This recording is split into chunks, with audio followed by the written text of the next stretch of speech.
मेरे प्रिय विद्यार्थियों, बहुत हार्दिक स्वागत। मकर संक्रांति की बहुत हार्दिक शुभकामनाएं। मेरा हार्दिक नमस्कार स्वीकार करिए। श्री कृष्णम वंदे जगत गुरुम। और एक बार पुनः और पुनः और पुनः ढेर सारी मकर संक्रांति की शुभकामनाएं। मेरा शुभ आशीष ईश्वर करे ये वर्ष आपके लिए सफलता के लिए, आपके सिलेक्शन के लिए यादगार बन जाए। आपकी क्लास का समय हो चुका है। थोड़ी क्लास आज डिले है किन्हीं तकनीकी कारणों से। कभी कभी ऐसा होता है कि तकनीकी कारणों से आपकी क्लास डिले हो जाए। तो मैं बार बार आपसे ये कहता हूं कि आप हमारे साथ व्हाट्सएप नंबर पे जुड़ जाएं, ताकि आपको किसी भी तरह की अगर क्लास में डिले होती है तो आपको सूचना मिल सके। तो फिलहाल आज की क्लास को शुरू करने का वक्त है, और आज है हम लोगों का अगला जो सेशन है, ये वैदिक काल के प्रश्नों पर ही समुद्र मंथन है। तो शुरू करते हैं, जल्दी से क्लास में आइए।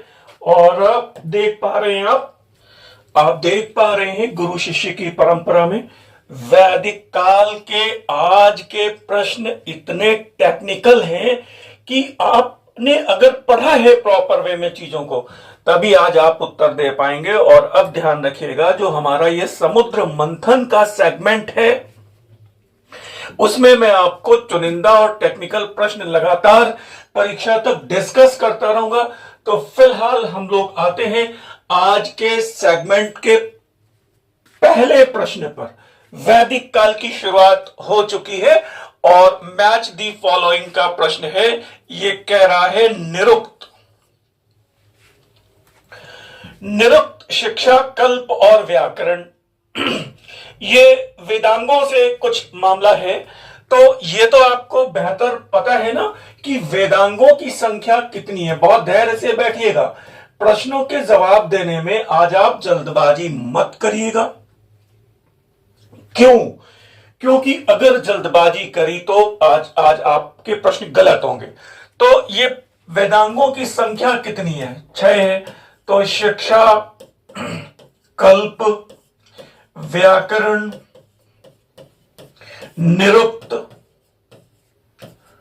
छंद और ज्योतिष, ये 6 वेदांग हैं। ध्यान रखिएगा, वेदांगों की संख्या 6 है। ये मिलाना चाह रहे हैं इन वेदांगों को। निरुक्त अब कहां पर मैच करता है? तो ध्यान दीजिएगा, निरुक्त की जो व्याख्या है वो ये है कि निरुक्त को वैदिक साहित्य का शब्दकोश कहा जाता है, डिक्शनरी ऑफ वैदिक लिटरेचर। तो निरुक्त के लिए आप चुन सकते हैं शब्द साधन 4। अब मामला है शिक्षा से जुड़ा हुआ। आपको यह पता है कि शिक्षा वेदांग में वैदिक मंत्रों के उच्चारण की विधियां दी हुई हैं। ध्यान रखिएगा, अगर वैदिक शब्दों का उच्चारण नहीं कर सकते, आप वैदिक मंत्रों का सही ढंग से उच्चारण नहीं कर सकते, तो वो निष्प्राण है, बेकार है। तो शिक्षा के लिए आ रहा है फोनेटिक्स 4-3 आ गया। कल्प का जो संबंध है वो कर्मकांडों से है। कल्प वेदांग का संबंध कर्मकांडों से है, अनुष्ठानों से है। तो यहां पर आएगा 1। और फिर व्याकरण का मतलब है ग्रामर, और यहां पर आएगा 2। माफ कीजिएगा, तो यहां पे जवाब है 4-3-1-2। तद अनुसार थोड़ा सा देख लीजिएगा, यहां पर जो भी ऑप्शन आएगा 4-3-1-2, तद अनुसार यहां पे सही विकल्प आएगा ए, है ना। थोड़ा सा मैं चाहता हूं कि आप इस पे और डिस्कशन कर लीजिए, थोड़ी सी जानकारी और ले लीजिए। यहां से हो सकता है एक आध प्रश्न कभी और आ जाए। जैसे शिक्षा वेदांग को वेदों का प्राण कहा गया है, नसिका कहा गया है वेदों की। आप ध्यान दो, जैसे हम प्राणवायु कहां से लेते हैं? नसिका से लेते हैं। तो अगर शिक्षा वेदांग जो वैदिक मंत्रों की उच्चारण विधियों से संबंधित है। अगर हम वैदिक मंत्रों का उच्चारण करने की विधियां, उनको पढ़ने का तौर तरीका नहीं समझ सकते, नहीं जानते, तो वैदिक मंत्र हमारे लिए निष्प्राण है, यूजलेस है।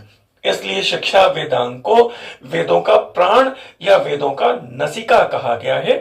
मेरा गला थोड़ा सा दिक्कत कर रहा है, 1 मिनट का समय दीजिएगा, केवल 30 सेकंड का। मैं थोड़ा सा पानी पी लूं और फिर आगे कंटिन्यू करते हैं। ध्यान दीजिएगा,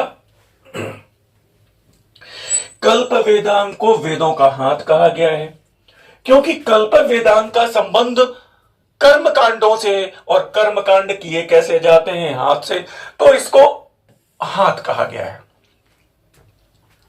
व्याकरण वेदांग को वेदों का मुख कहा गया है। क्यों?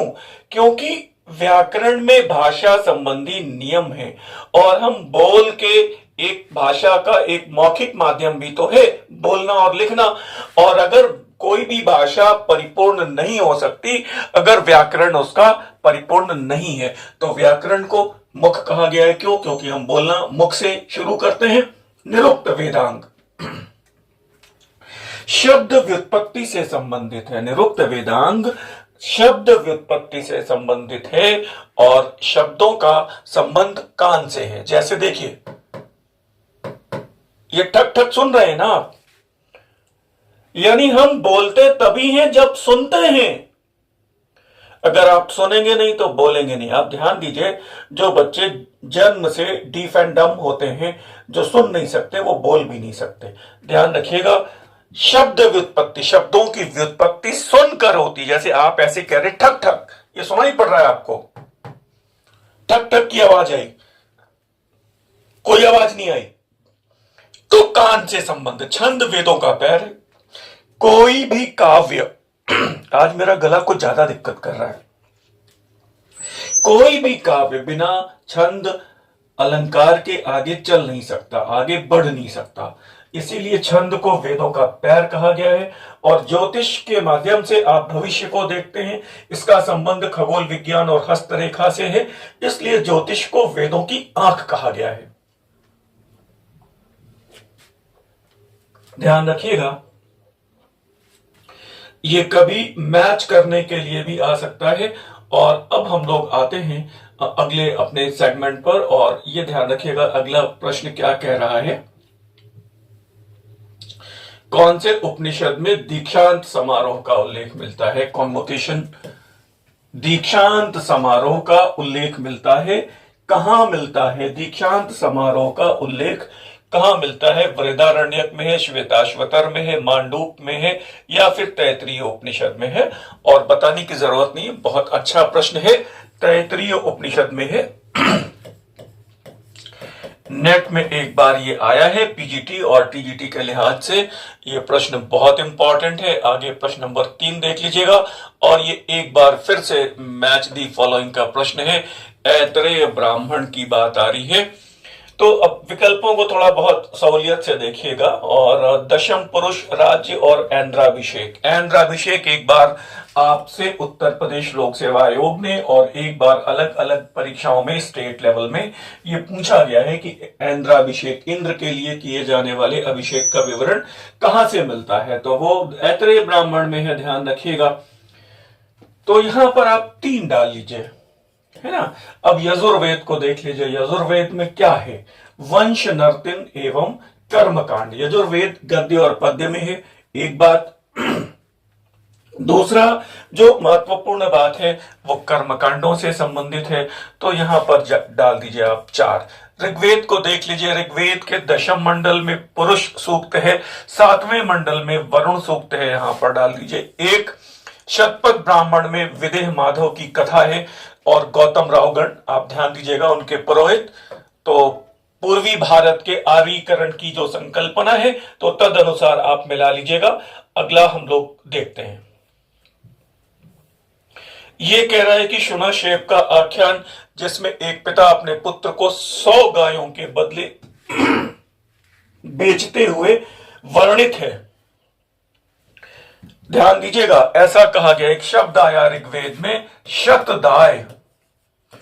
एक मनुष्य के जीवन की कीमत 100 गायों के बराबर बताई गई है। बढ़िया बात है, ये 100 गायों के बराबर बताई गई है। तो ध्यान देने की बात है, ये आख्यान कहां आया है?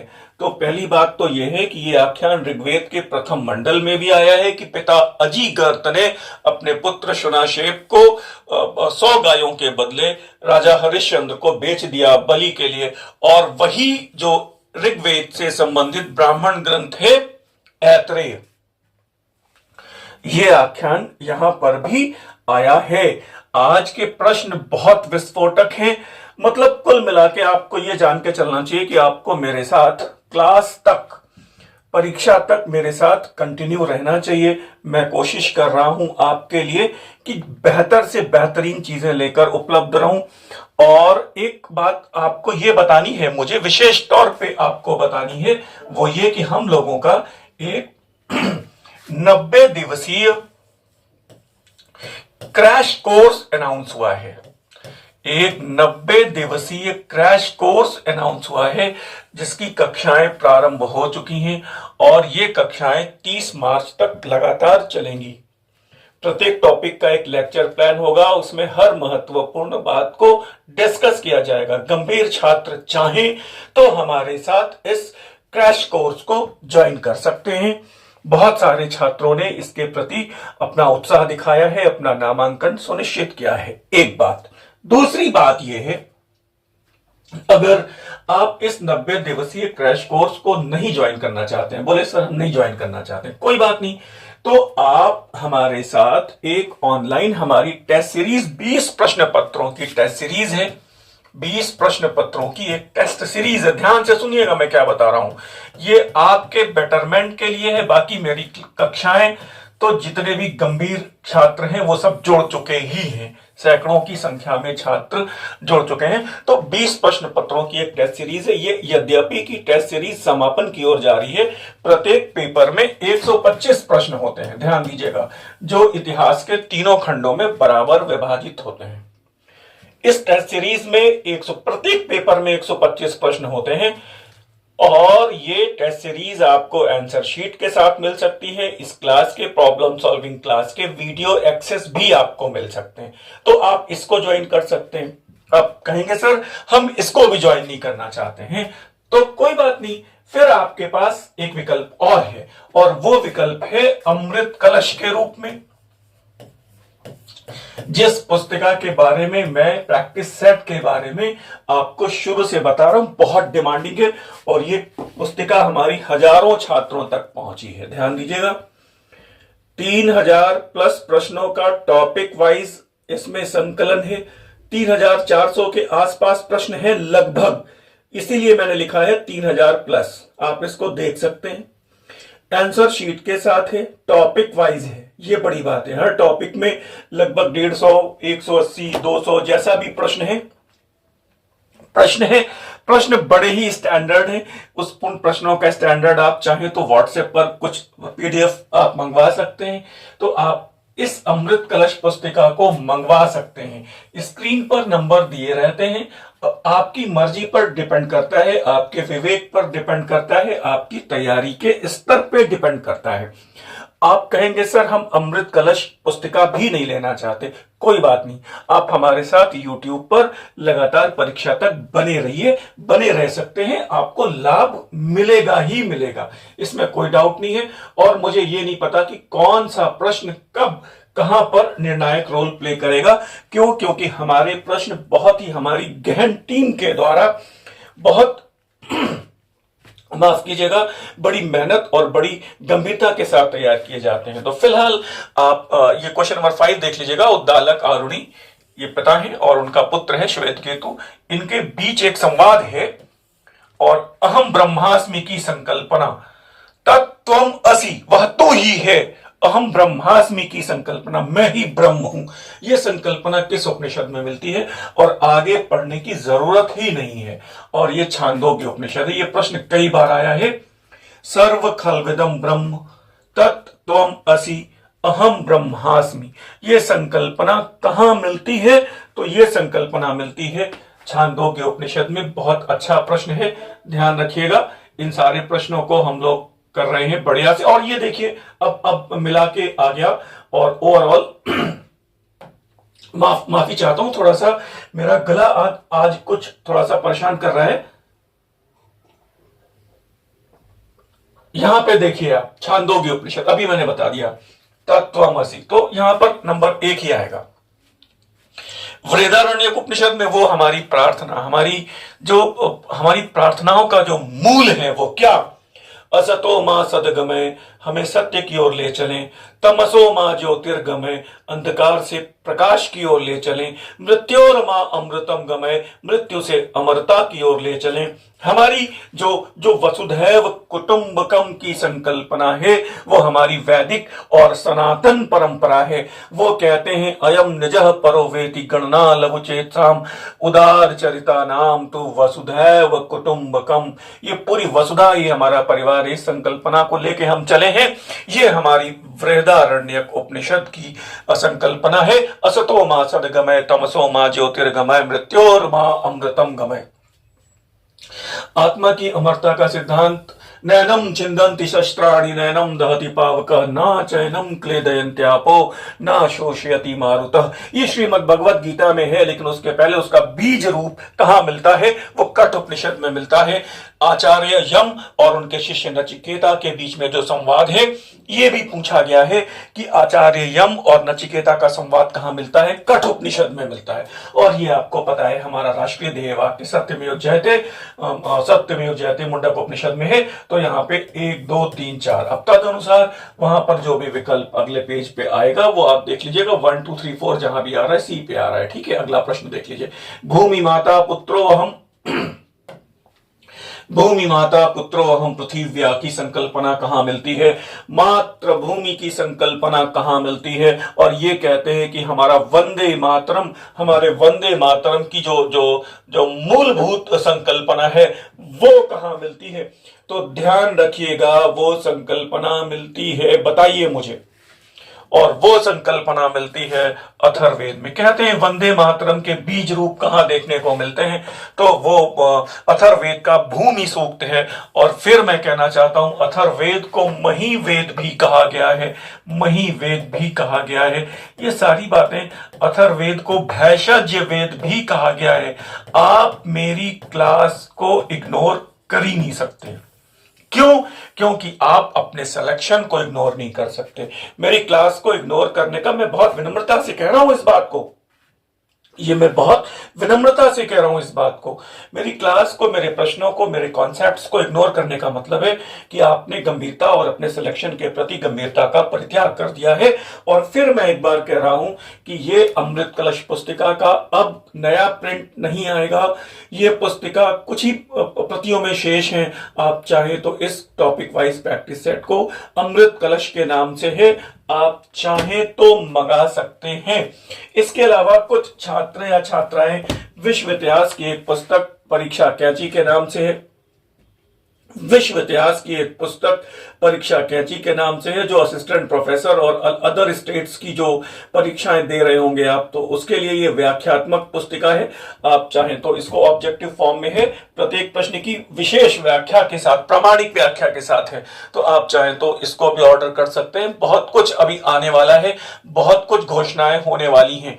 ध्यान रखिएगा, आपकी परीक्षा तक कुछ ना कुछ, कोई भी छात्र जो किसी भी दशा में कुछ भी नहीं करना चाहता है, वो चाहता है कि बस हमें थोड़ा सा लाभ मिल जाए कैसे भी, तो ये हमारी क्लास है। और भी बहुत सारी घोषणाएं भी भविष्य में होंगी, ठीक है। अधिक अन्न उपजाओ या हरित क्रांति की संकल्पना कहां से मिलती है, तो वो कह रहे हैं कि छांदोग्य उपनिषद, तैत्तिरीय उपनिषद, वृहदारण्यक उपनिषद, मुंडक उपनिषद, और बताने की जरूरत नहीं है। और वो जवाब है तैत्तिरीय उपनिषद। ध्यान रखिएगा, अधिक अन्न उपजाओ की संकल्पना नेट का प्रश्न है, कभी ना कभी वो पीजीटी में भी आ सकता है। इस प्रश्न को पढ़िए, मैं थोड़ा पानी पीता हूं। ब्रह्म आत्मा ऐक्यम, ब्रह्म और आत्मा एक है, ब्रह्म और आत्मा एक है। एकमेवा द्वितीय ब्रह्म की संकल्पना कहां मिलती है, अभी मैंने बताया, तत्त्वमसि, अद्वैतवाद, अहम ब्रह्मास्मि, सर्व खलविदम ब्रह्म, ये छांदोग्य उपनिषद में है। एकदम आप इसको स्क्रीनशॉट लेके रखिए। ऐसे प्रश्न आपको सामान्य तौर पर, मैं कहना चाहता हूं, ओवरऑल डिस्कशन में नहीं मिलता है, जल्दी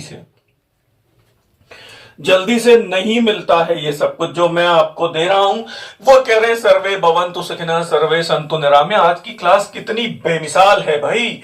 एक तो वसुधैव कुटुंबकम की संकल्पना, एक असतो मा सद्गमय की संकल्पना, और अगला एक प्रश्न ये कह रहा है कि सर्वे भवन्तु सुखिनः सर्वे सन्तु निरामय, सभी सुखी हो, सभी निरोगी हो, ये संकल्पना। ये सब प्रश्न बड़े अमोघ प्रश्न हैं, ध्यान रखिएगा, और बड़े मंथन के बाद आए हैं। और मैं यूट्यूब पर भी बहुत कुछ कराने वाला हूं, बार बार बता रहा हूं। छांदोग्य में है, मंडक में है, तैतरीय में है, या फिर बृहदारण्यक उपनिषद में है, आप मुझे बताइएगा। और यहां पर गलती मत करिएगा, और यहां पर जवाब है बृहदारण्यक उपनिषद, यहां पर जवाब है बृहदारण्यक उपनिषद। ठीक है, तो देखिए फिर ये बात आ गई कि अन्न बहुकुर्वीत तद्व्रतम, अधिक अन्न उपजाए, यही हमारा व्रत होना चाहिए। और अब यहां पर आप इस प्रश्न को कर पाएंगे, और ये प्रश्न नंबर 11 है, और आप देख पा रहे हैं ऑप्शन, आप जवाब दे दीजिए तो बेहतर है। और मुझे लग रहा है कि आप इस प्रश्न का जवाब दे पाएंगे। बताइएगा मुझे कैसा है, ये बता दीजिए। और यहां पर नो डाउट जवाब तैतरीय उपनिषद है। ठीक है, आप यहां पे देखिएगा निम्नलिखित में से कौन सा वैदिक लेख पहली बार ध्यान दीजिएगा पुनर्जन्म के सिद्धांत की प्रामाणिक व्याख्या करता है। प्रामाणिक व्याख्या करता है, परेशानी हो जाएगी, बहुत करीबी प्रश्न है यहां पे। पुनर्जन्म के सिद्धांत की बहुत प्रामाणिक व्याख्या करता है, और यह प्रश्न यूजीसी ने लिया है, पीजीटी में पूछा गया है, और फिर रिपीट होने की संभावना है। वो कहेंगे सर क्यों? क्योंकि इस उत्तर को लेकर बड़ी परेशानी है। पहली बात तो मैं आपको यह बता दूं कि यहां पर सही जवाब है छांदोग्य उपनिषद। ध्यान दीजिएगा, प्रामाणिक व्याख्या देता है। जैसे एक प्रश्न यहां पर मैं और डिस्कस करता हूं कि अवतारवाद की संकल्पना की सूक्ष्म अवधारणा कहां मिलती है? शतपथ ब्राह्मण में।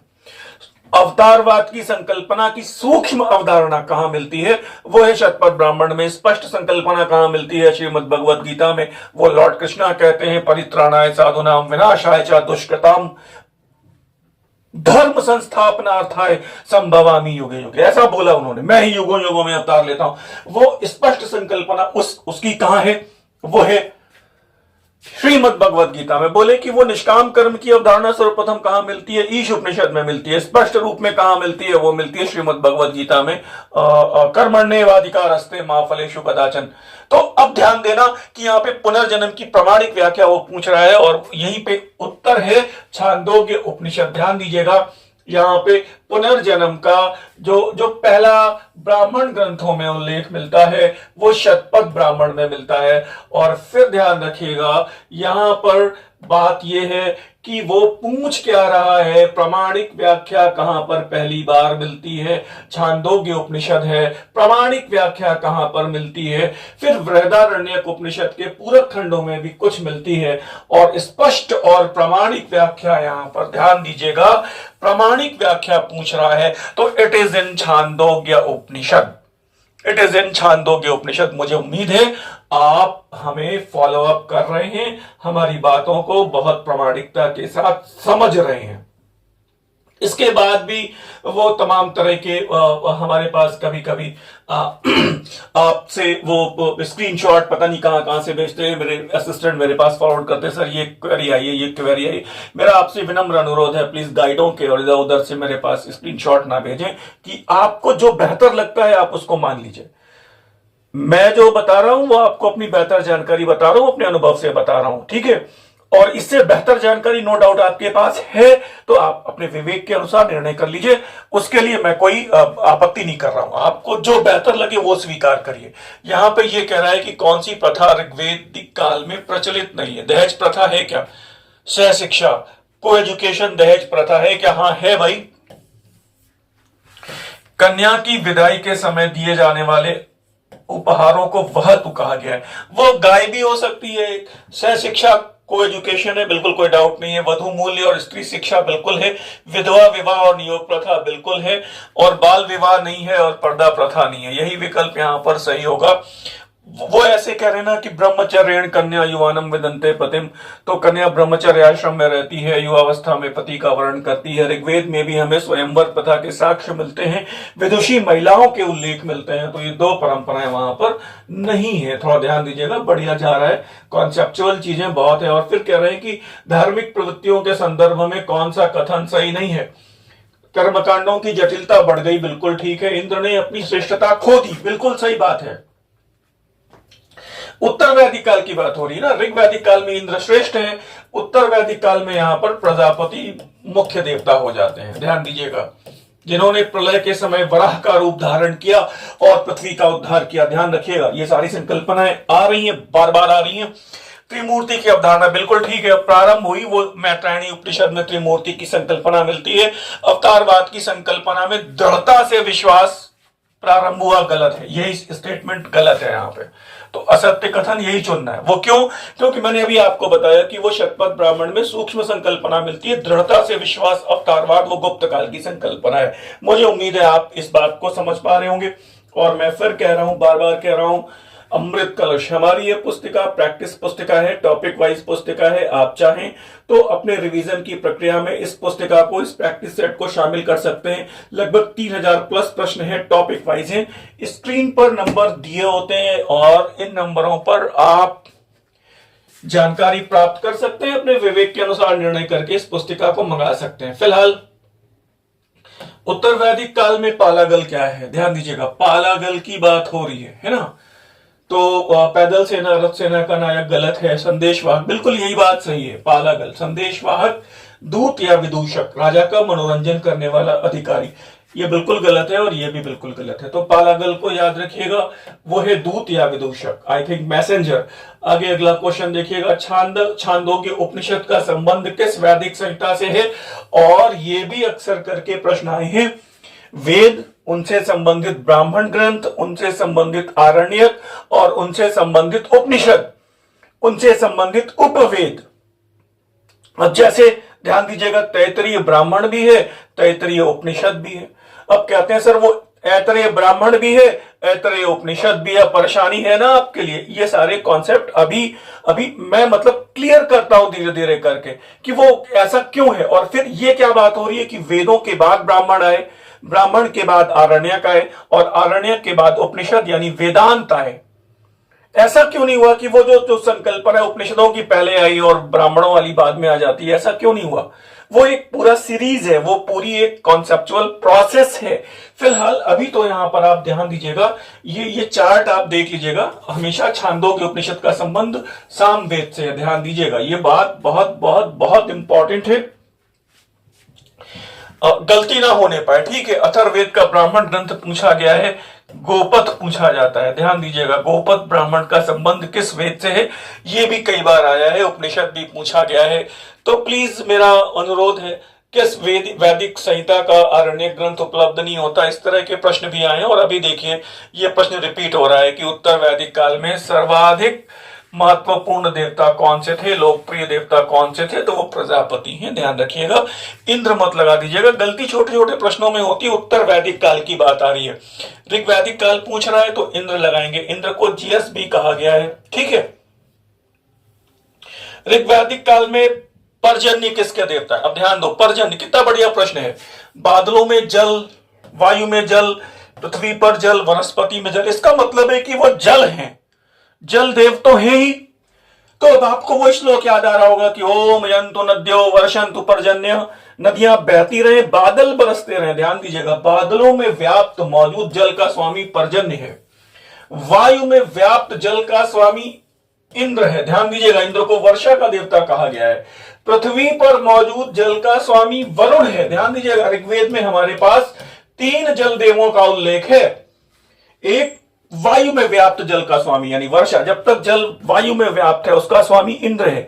जैसे ही वो जल बरस के पृथ्वी पर, धरती पर आ गया और वो नदियों और झीलों झरनों में प्रवाहित हो गया, तो धरती के संपर्क में जो जल सीधे संपर्क में, उनके स्वामी वरुण है, जलदेव।